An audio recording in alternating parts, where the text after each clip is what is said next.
The thing is an extraterrestrial organism that shapeshifts and is extremely hostile. This creature has the ability to assimilate other life forms in order to survive and spread. The original physical characteristics and motivations of this alien organism remain unknown, as it may have assimilated hundreds, if not thousands of other species before crashing on Earth.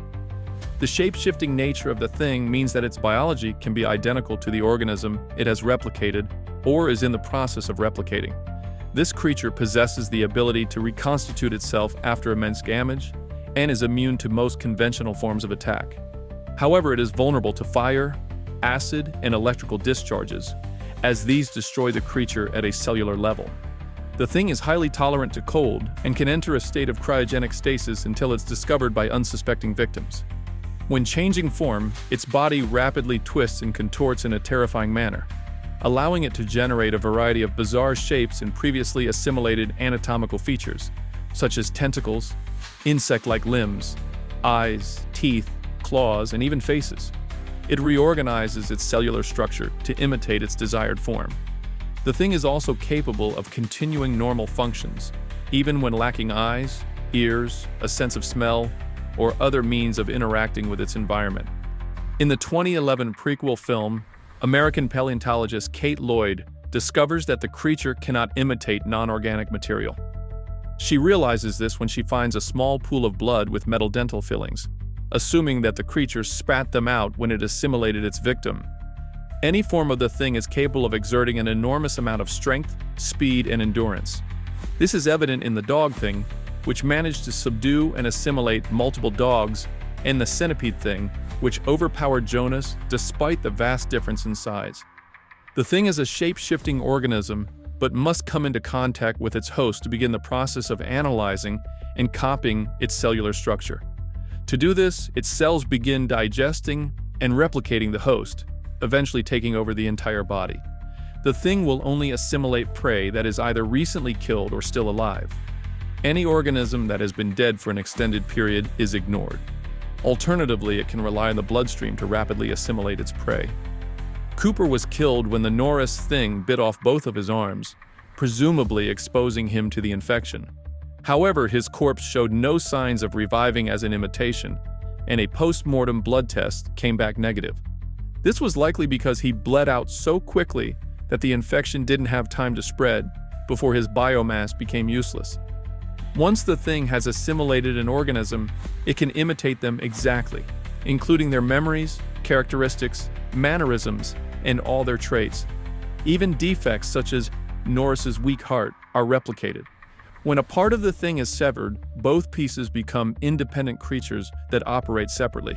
For example, when the Norris thing's head grows legs and attempts to escape. The replication process varies depending on the circumstances, particularly if the attacking thing is small or injured. If the thing is wounded or significantly smaller than its prey, it will typically just absorb the biological mass and imitate the victim to increase its size and strength to counter any threats. However, if the thing successfully attacks its prey in a safe location, it will simply feed on it, create an identical copy of the victim, and then revert to its previous form to seek out another target for assimilation. This organism has only one goal: assimilation and self-preservation. As seen in the films, the thing will prioritize its own survival to the extent that it will even attack other forms of itself to avoid attention and suspicion. When the thing is left alone with a suitable prey, it begins to open up and fires hundreds of tentacles, which grab the target and start the assimilation process.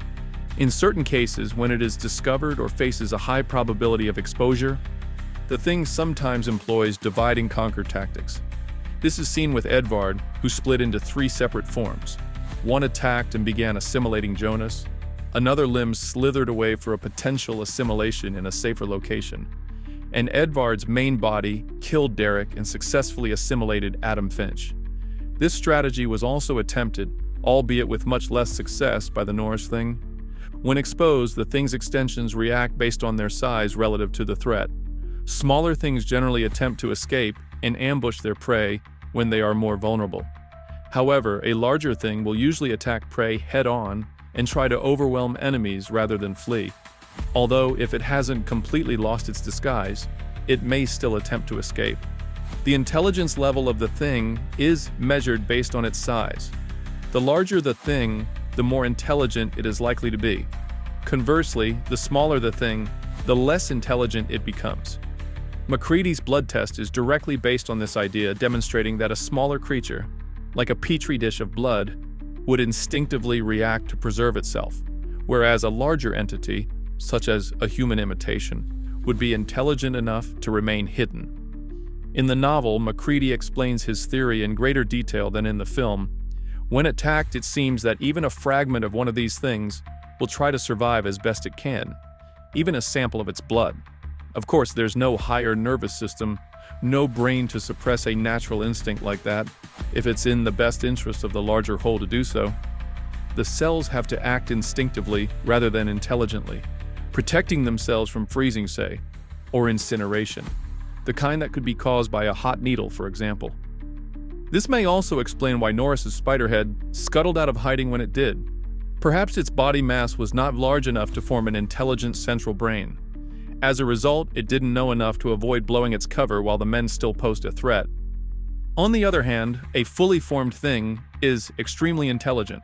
It is theorized that it possesses the combined intelligence of all the organisms it has assimilated.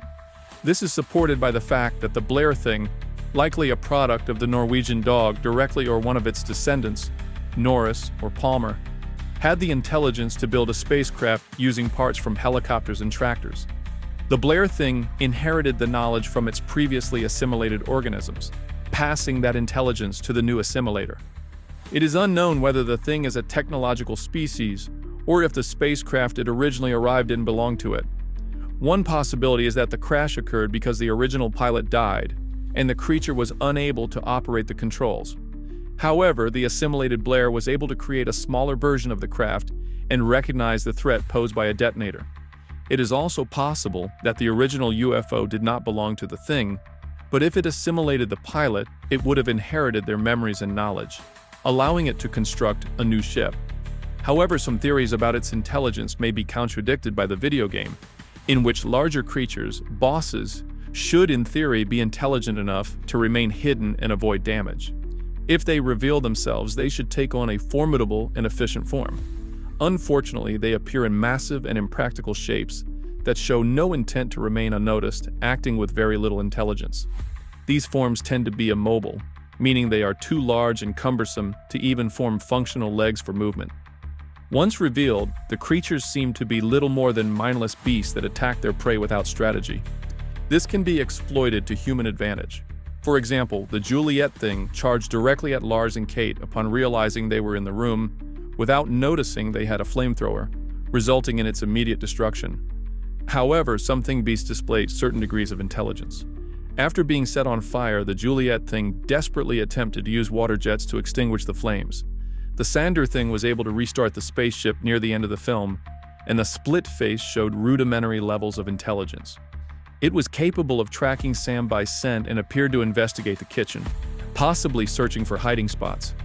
Notably, the split face hesitated before attempting to attack Sam, possibly scanning for the presence of a flamethrower. The Thing franchise, across films, literature, and video games, has introduced various methods to distinguish an imitation from an original creature. These methods include blood tests and identifying missing inorganic components, such as dental fillings or prosthetics. Blood tests work by coercing the thing's autonomous cells, which mimic blood cells, into acting in self-preservation, for instance by moving away from a hot needle. Another variation is the serum blood test, where a suspect's blood is mixed with uncontaminated blood. If the subject is an imposter, the mixture will theoretically react.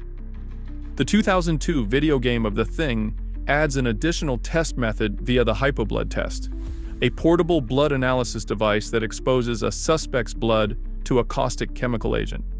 The only way to completely kill the thing is to incinerate it with fire, or destroy it entirely with high-powered explosives. However, strong electrical discharges may also be effective, as demonstrated when the Norris thing acted in self-defense when Copper attempted to defibrillate it. Additionally, the Scrap miniseries suggested electrocution as the best way to permanently kill the thing. While smaller things die quickly from heat exposure, larger ones take much longer to burn and may even survive such attacks. though they will be severely incapacitated and heavily damaged.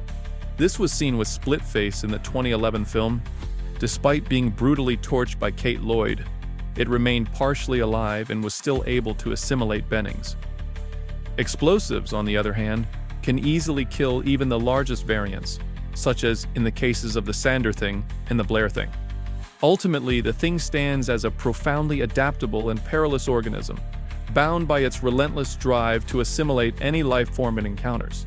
Its ability to shapeshift, replicate memories, and even inherit intelligence from prior victims makes it nearly impossible to identify once it has fully integrated itself. Though it is vulnerable to fire, acid, powerful electrical discharges, and potent explosives, it remains remarkably tenacious and capable of surviving devastating injuries.